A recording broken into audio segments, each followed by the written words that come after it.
There's also a warning as well. If you buy the wrong property, it can actually set you backwards.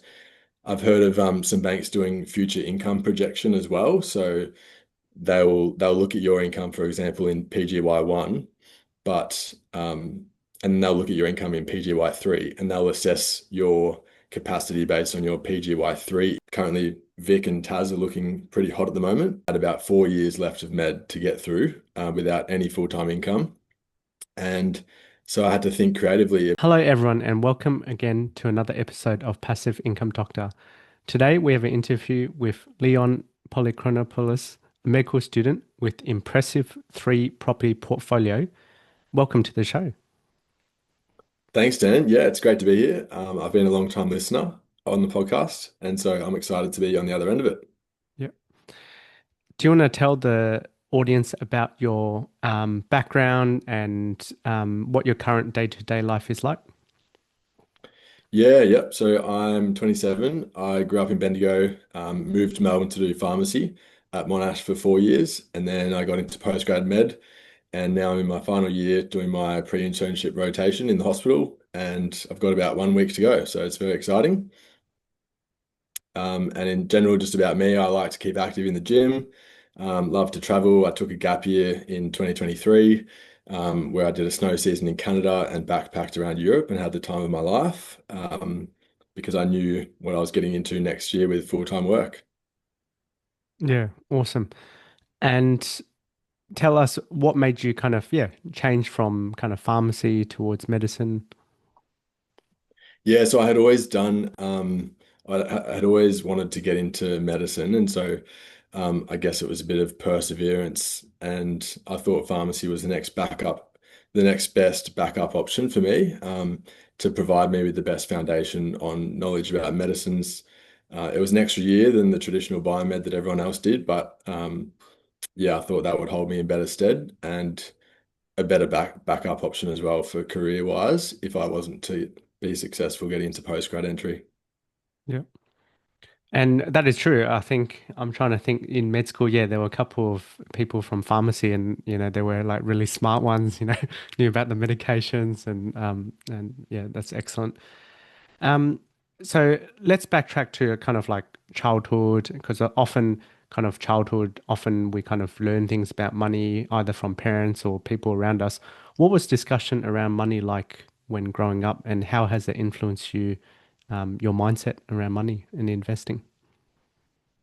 Yeah, so we didn't have a lot of money growing up. And I guess that taught me the difference between spending money on needs versus wants. I remember asking for things at the supermarket that looked really nice and being told that they were too expensive and we couldn't afford it.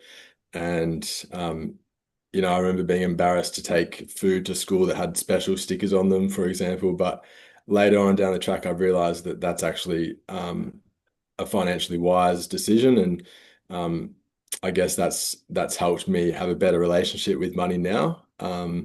As a kid, we'd always do chores around the house, and that taught me the power of saving. And so, yeah, every time I wanted something, I had to pay for it myself. So I'm actually really grateful for all of those lessons, even though at the time I thought that they were embarrassing or inconvenient. It's all paid off. And tell us about your investing journey. I was very surprised when I first heard your story. I remember myself in medical school researching property, very keen to buy, but obviously no borrowing power. So, for our listeners out there who might be medical students or even interns, tell us a bit about your investing journey, what got you into it, and how did you pull it off, as a uni student being able to borrow and buy property. Yeah, so in terms of my first one, I had been working many jobs since I was 14, from flipping burgers at Macca's to being a lifeguard, working for different universities and councils. I'd always put my hand up for any sort of opportunity for making a quick buck.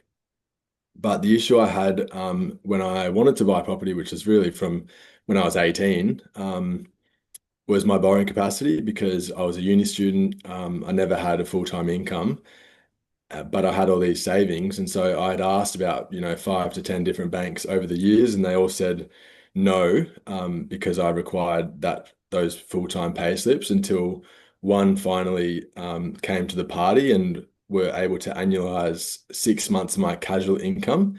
And that was my ticket into the property game, basically. So I worked as much as I could across 3 jobs during a small 6 month period. And that allowed me to buy my first house. It was a brand new one, off an owner builder, actually, in Geelong, because that's where I was moving to. And I made the most of the government grants. I got about 50K in government grants, which I thought was great. I thought it was a no-brainer, but little did I know that it was actually probably the worst investment decision to make.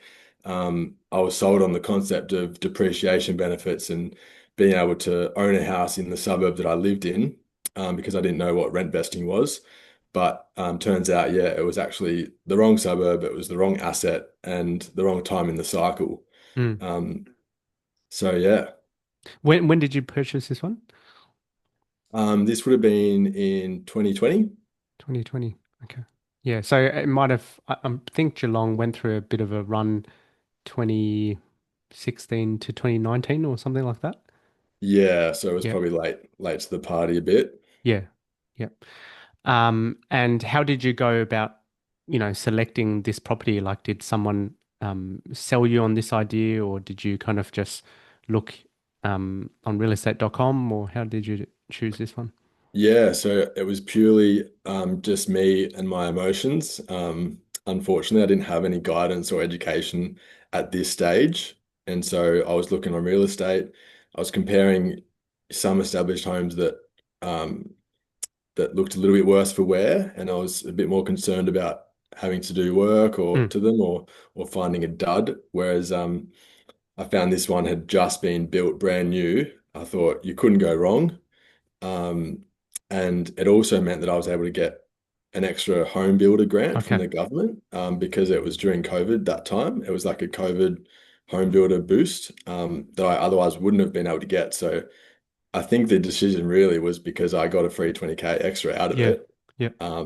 But unfortunately, at the time, it sounded great, but it's probably cost me about 400K if I Wow. was to invest that same amount of money in interstate, which is where the market was looking better. And I'm just curious as well, like at the time looking in Geelong, maybe even in similar suburb, comparing maybe a larger land, older property versus the one you bought, which I assume maybe a bit smaller, the land and newer build. Fast forward to now, would they be worth the same nowadays, or would like Yeah, I'm so I just think curious, yeah, if you yeah, ended up buying let's say in Geelong, but then an existing house, would you have done better? I think slightly better, probably like maybe 50K more. Okay, right. But in general, I think Geelong has sort of gone through a stagnant period of growth. Mm, And so, yeah, it probably just wasn't the right suburb in general. But I guess, yeah, if I was to get an established house, then I would have been able to value add to that, whether it was, renovations mm, or putting a second dwelling at the back. mm, Those were all the opportunities that I missed out on as well, because this one's 400 square meters. The house is as big as the block. mm. There's no space to do anything to it. Yeah, yeah. This is similar to for some listeners I talk about even on my YouTube channel. My first property, yeah, was a 400 square meter. Bought the land, built the property on it, but I mean, I think it's done well mainly because COVID. A lot of building costs went up as well, so it's done okay. But in hindsight, better off generally speaking buying existing. Yeah. So that was your first property in 2020, is that correct? Yes. Do you Yeah. want to tell us then your second property? Yeah, so after my first one, I started learning about the concept of borderless investing, how to identify suburbs and property that were going to outperform others. Um, Quick shout out to Bill from Limitless Lending Group, who helped me realize that this was possible, as he had done it himself with having 9 properties around Australia in many different states. And so, with that new knowledge, I knew Brisbane was experiencing a growth cycle. But at the time, I had about 4 years left of med to get through, without any full-time income. And so I had to think creatively about ways to get in the market without an income. And so I tried thinking of potentially getting my dad as my guarantor, but that only helps with my deposit, but doesn't solve the income issue. Mm, And so I ended up having to apply with dad as a co-borrower actually, and structure the title to be owned by me 80%, which is the maximum I could make, mm, and 20% owned by him. And to address the deposit issue, which I also didn't have, and avoid having to pay LMI, I was lucky enough to convince Dad to cross-collateralize a small portion of his owner-occ house as security because he owned that outright. And that has now since been removed immediately from the loan once the LVR reached 80%. mm. And so the plan now is to buy him out as soon as I get my first payslip and potentially sell one into a trust so that I can preserve my borrowing capacity and start looking to go again when I start working. Yeah, awesome. And yeah, thank you for kind of opening up and sharing exactly how you were able to do it. And I can already hear some of the haters out there saying, "Oh, it's because you had parental help, etc., etc." But to be honest, you still had to put in the hard work. Working as you said since 14 years old. Saving up. Very easy to splurge money on a nice car or something else, and you were able to, yeah, put the hard work, think creatively, utilizes the resources that you have. Always, people might have a different starting point, but it's kind of about the journey and what you can do with your money, multiply it. So I commend you for that. Um, and how was the Yeah, process? absolutely. Like, kind of, was it hard or easy to convince your dad to, go guarantor or co-borrow? Yeah, it was actually good. So dad didn't really know much about property, but he had full faith in me, based on all the education that I had sunk my teeth in. And yeah, he believed that what I was doing was right, and was happy to do it as long as he was hands off the whole time. So apart from submitting his payslips and asking him to sign that dotted line, he hasn't really helped in any other way. So he's just been fully hands off. I've put up with all of the repayments when they have been negative. I've dealt with all the property management, sourcing tenants, releasing. Mm. Um, so he's done absolutely nothing. And that was part of the plan. So we've all, yeah, gone ahead well with that. I just don't think the siblings were very happy to hear that he was helping me and not them, but they also didn't have the same interest Mm. in doing what Exactly. I was doing. So Yeah. I think also as well, I remember someone or mentor telling me that, yeah, sometimes you just have to, seize the opportunities and, and that's fine. I guess some people, it might be more motivated by other things, but for listeners of our podcast, obviously you're interested in kind of taking charge of your finances, growing your wealth. And for a lot of Australians, they choose residential property. yeah, absolutely. And I think these days it's getting more and more common for people to be having help from their parents, whether it's helping with the deposit or just a guarantor. Um, Yeah, so just based on how the market's looking, it's really hard to actually do it on your own, especially when you're a junior professional in your field.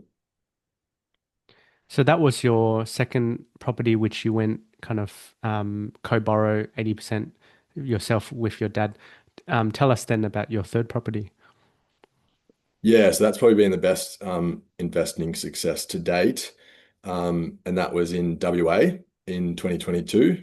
Um, Using the same knowledge, I saw how good the growth had done in Brisbane, and that gave me the confidence to go again using the equity from the Brisbane property to get something in WA. I had no cash up front for this one at all. It was purely the equity that I was able to transfer to the next one, and again use Dad's pay slips to jump on as a co-borrower. So I got right in at the start of the latest boom that WA has experienced, and that now has since grown over 300K from what that's like three and a bit years. And it's just been so rewarding to see that grow, as I'm sure you'd agree, because as each step you sort of build confidence to bring you closer to a secure future. Yep. Um, But in saying that, all of these properties, I must say, it has been challenging to hold, especially being on a student income the whole time. Yes. I've had to work very hard as a student, with a low income to keep everything afloat. Um, there were periods where it was costing me about 40K to hold Wow. everything. And so, yeah, I've had to think creatively there in terms of taking on all sorts of different side hustles, like flipping stuff on Facebook Marketplace to tutoring students, I love it. working for local councils and universities, all those kind of jobs that pay the most for as little time as possible. And it's all really for delayed gratification because in 20 years, it's the difference of having the choice of going to work one day versus being able to stay at home with my kids.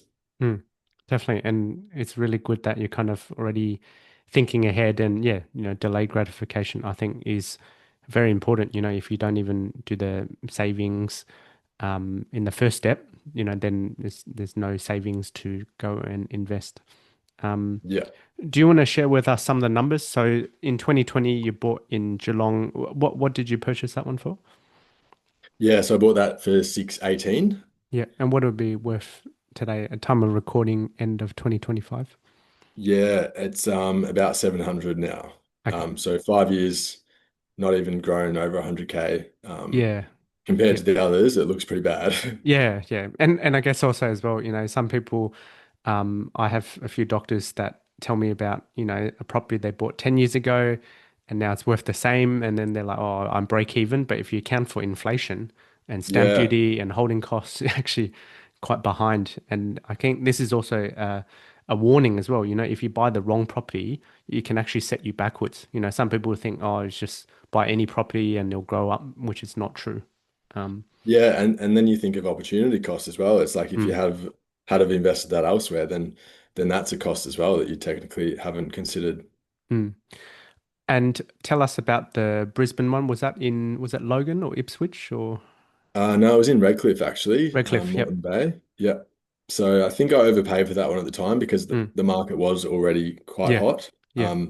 But I knew it had still more left in it. So bought that for 782 and it's worth around a mil now. Yep.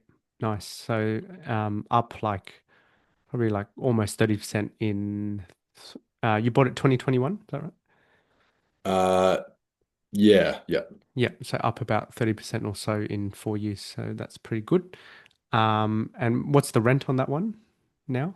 I think it's about 710 a week. 710 a week. Okay. So Yeah, the lower rental yield on the yields. current value. Yep. Sorry. Or a lower rental yield on the current value purchase, not purchase Yeah, price, current yeah, value property. But I yeah. think this one has any like development potential or granny flat potential or Yeah, so there's room to chuck a granny out the back, and the main dwelling is unrenovated, so hmm, I can potentially renovate that as well. yep, And it's got a rumpus room down the bottom, but I don't think the building height okay, is legal to make it like a second living hmm, area. Um, so yeah, yep. And then what about your third and best performer in is that Perth? You bought it from? yeah, yep, yep. Yep, So that's Rockingham Way. yeah, Yeah, so that was 520. I got off market just by building relationships with agents, calling hmm, them around, annoying them, asking what's coming, and was lucky enough to find an agent who didn't really care about getting the best price for their client. And yeah, I was able to buy that virtually as well, just with a video call, yep, just like I did with Brisbane. And yeah, find that for a pretty good deal. And now that's worth about 850, yeah. What did you purchase that one for? 520. 520 and 820 in about 3 years. Yep. Yeah, yeah. Yeah, so that's like 60%, like more than 50% growth in just 3 years, which is pretty amazing. Well done on that. And I assume the rents would have increased as well, probably the most Yeah, on yeah, in the Perth. yeah. Yeah, been monitoring those every year to make sure that they're fair market value. Yeah, awesome. So across the board, 700. Yeah, do you want to tell us about your kind of total portfolio value nowadays and how positive or negative cash flow you are? Yeah, so I'm paying about 35K every year to hold all of this. But given that, it's been 4 or 5 years, and there's been about over 600K in equity already, Mm, you can just see that it's far worth paying that in the short term, to have more options in the future down the track. yeah. Awesome. And tell us then what the plan, I think you hinted at before, like from internship onwards, like what's your plan? Are you going to kind of sell any or keep any or recycle, go into a new market? Any plans in that regards? Yeah, yep. So I'm pretty keen to go again because I've been out of the game for a few years now. And so because I did make these steps early on, um, thinking about the future, it just means that I do have a head start now when I do start working to release more equity and get another one.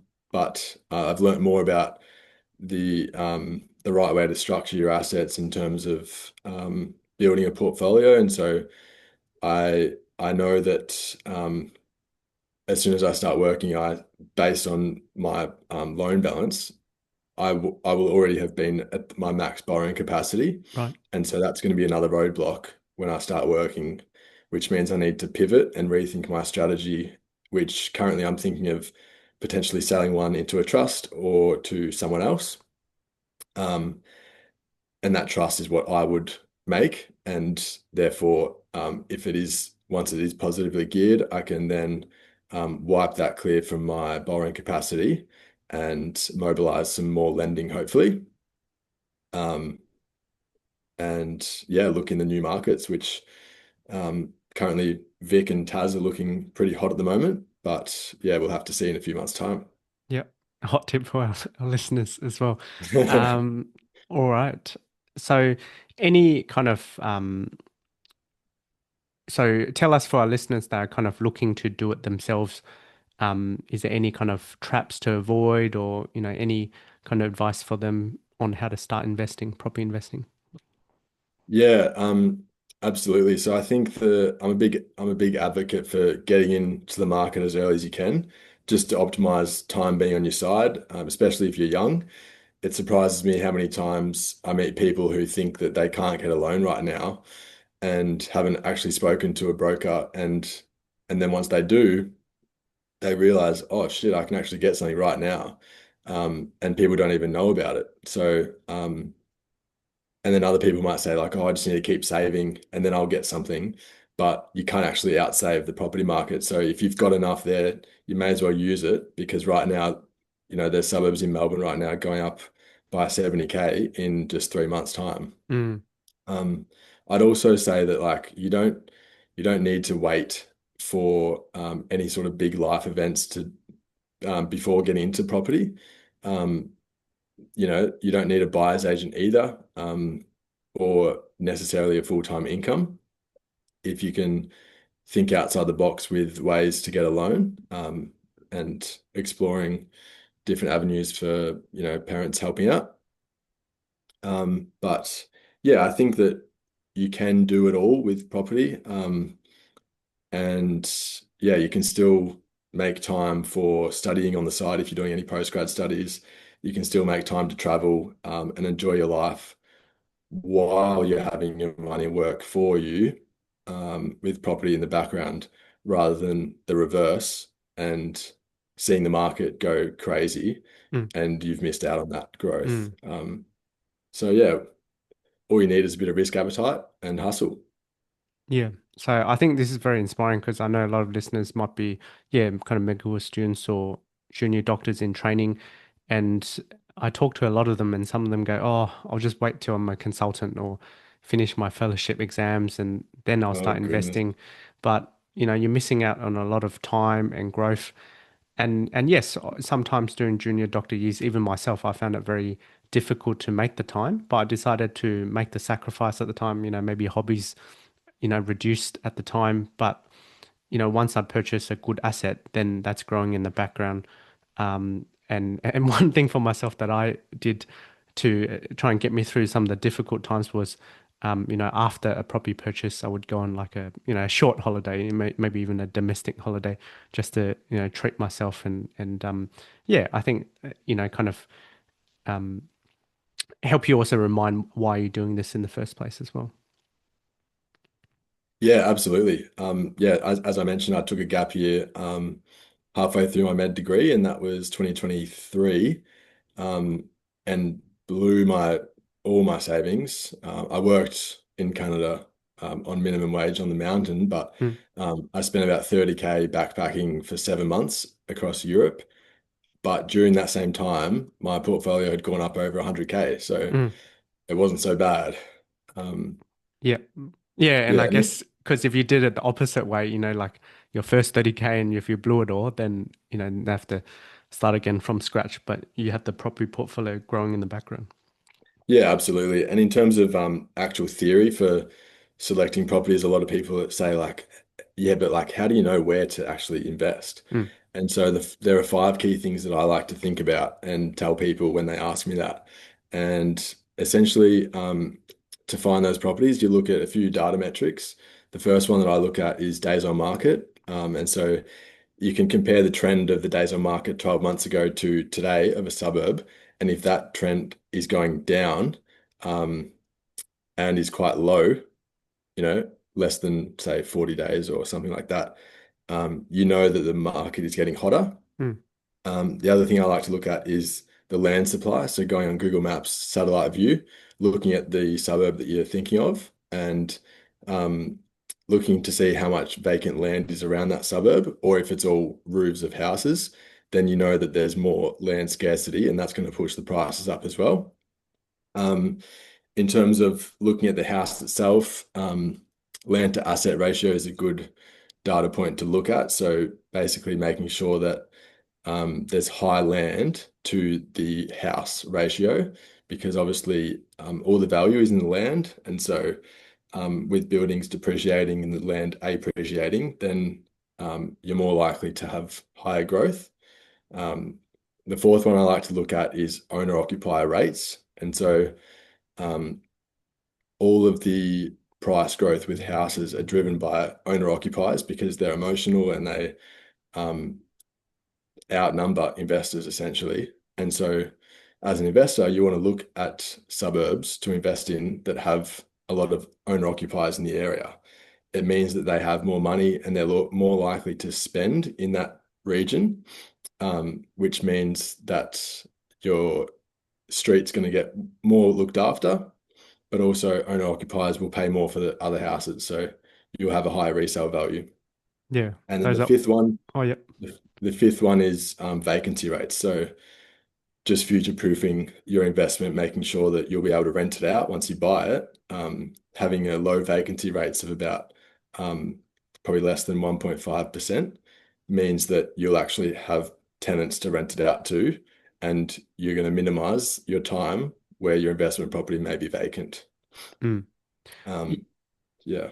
Some awesome tips there. And what sort of resources would you look at? I know some people look at, and myself sometimes use SQM and some of the other ones. Yeah, so you can get all that information from real estate. You can get it from onthehouse.com. SQM's good. And then you have other sites that you can pay subscriptions for, like Cotality or CoreLogic, and that has all the data that's most up to date, even though data does lag. And so, yeah, there's going to be nothing more accurate than looking at the sold price of houses in the area, and what it's selling for that day compared to, yeah, any other data points that could be out of date. Yeah. Definitely. I think, yeah, I get the question as well. How do you pick a market? And I think for listeners, just rewind those last 5, 10 minutes, a lot of nuggets of gold there.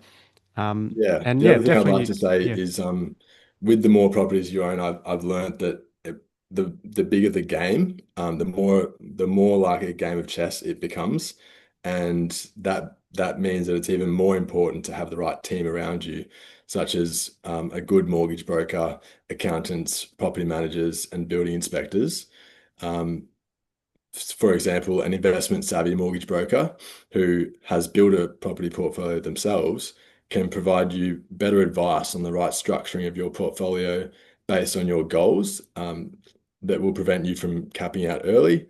and they can advise you on how to make your spendings look better for the bank assessors because they know what your long-term goals and plan is, as well as providing exclusive suburban property data reports. Like, for example, the Cotality core logic data they can send you because they have a paid subscription for that, and you might not be able to afford to pay for it.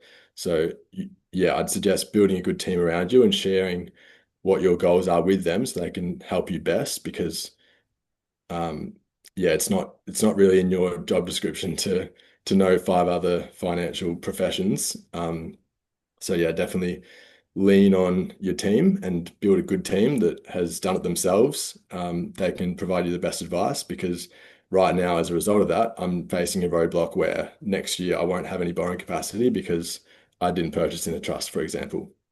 Mm. Yeah, definitely having a great team of advisors is so crucial when you're kind of on the journey and even early steps as well. Um, all right. Just going through our list of questions, we definitely talked about biggest investing success, which is probably the Perth property. Um, what's your philosophy about property investing? You know, kind of capital growth versus cash flow. And I know some investors, they're really keen on only buying capital cities. What's your thoughts on capital cities versus regional as well? Yeah, I think capital growth is best in the situation that I'm in right now, where I'm young and I have time on my side. Obviously, the goal is to have the passive income in the future, which is where I'd more likely switch to commercial assets that have a higher rental yield. But in the currently, when I'm not chasing cash flow and I'm chasing capital growth, I'm looking at regional cities that are more affordable for the price range that I'm looking into. Um, blue chip properties in capital cities are going to cost you over a mil, and I know that that's just going to cap out my borrowing capacity, and it's going to cost me a lot to hold, a lot more because the rental yields are lower. So that's what I've found work for me so far, and from all my mentors, they're very big on regional cities that are affordable and have maximum growth potential. Mm. And some people have like a rule, they don't want to go super remote. Like, you know, some people say they don't want a town less than 10,000. Some people, don't want a town less than 50,000. Like you yourself or some of the other experienced investors you talk to, is there like a rough rule of thumb or not really? Um, Not really based on population. I guess it's all about infrastructure growth to that region.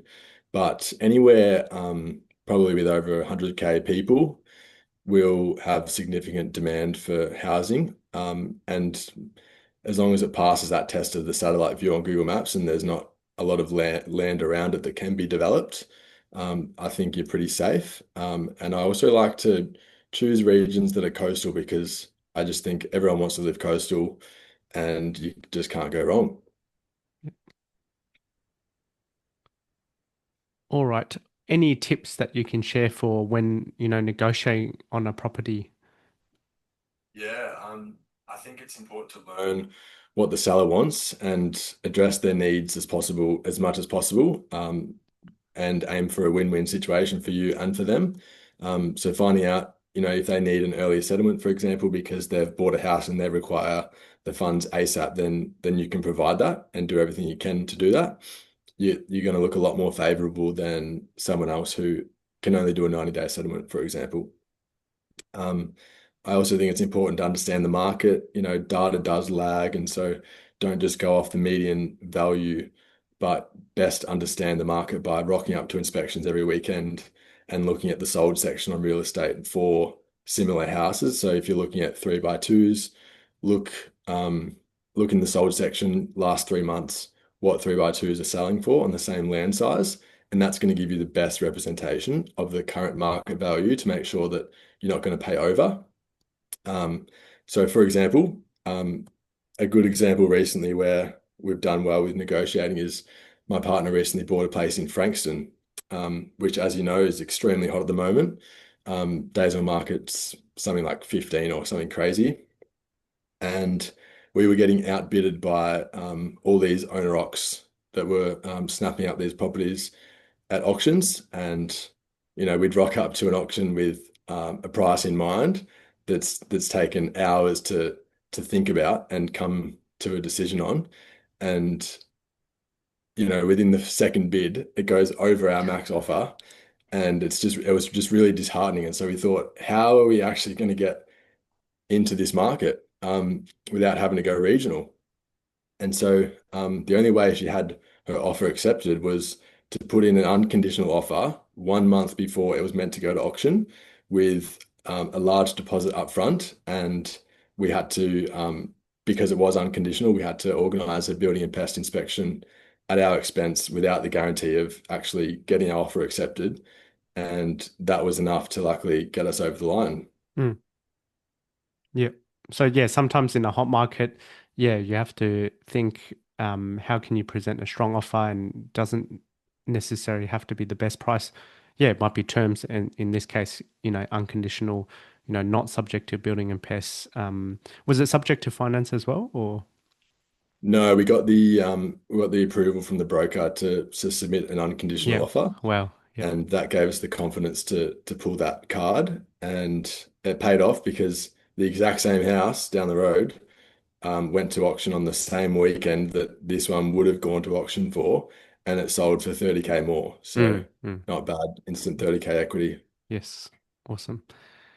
On this podcast, we talk about like the concept of financial health. Often kind of doctors or even other busy professionals are very time poor to take care of their finances. I think you've already alluded to some of them, but what are some good financial habits that, you've implemented? Yeah, I've had to adopt quite a few to keep everything afloat. So hoping that I can maintain this lifestyle of living like a student, so that when my income does go up, I'll be saving a lot more. But I think the key is just to minimize your expenses and maximize your savings, and surround yourself with people that understand the hustle and share similar goals to you. So, for example, meal prepping instead of buying lunch out every day has helped me a lot. And riding my bike to work and uni instead of driving unnecessarily, or getting public transport. And maximizing your savings or income by working extra shifts on the weekends. I've had up to 4 jobs at one time, and having all sorts of different side hustles to help me bring an income in, which has all really helped. Yeah.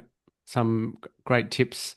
And some of those things probably healthier, so I guess on the body, kind of um, making your own food rather than eating out and, riding bike. That just occurred to me Yeah. as well. Is there any kind of particular, financial freedom or passive income goal that you're striving for? Yeah, I was talking about this to my mate today, actually. I think 100K would be a comfortable amount. And to be work optional by about 40 would be the goal. So I've reverse engineered this to pretty much need about 10 mil in property portfolio, which I would then sell down some of those residential properties and use that extra cash to get a large commercial property, Mm, which has a higher rental yield of, around 6% compared to property that might be 4, to help generate a passive income. And it's important to take into account the capital gains tax that I'd have to pay when selling down those properties. And so you kind of do need to overshoot a bit more than you think in terms of your portfolio goal to account for that. yeah. And that's right. Yeah, commercial property is an interesting one. One that I haven't pulled the trigger myself, but I've interviewed. And for listeners, you can check out. I interviewed Dr. Anna, who's now pivoted towards more commercial, and also interviewed Steve Polisi, who's a well-known commercial buyers agent as well.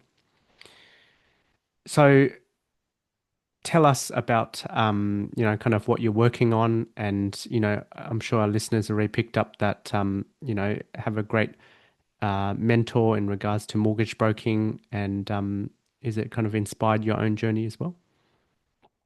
Yeah, I guess similar to your mission of bridging the gap between health professionals and financial literacy, I've decided to become a mortgage broker under a good mate of mine who's done really well and has offered to take me under his wing.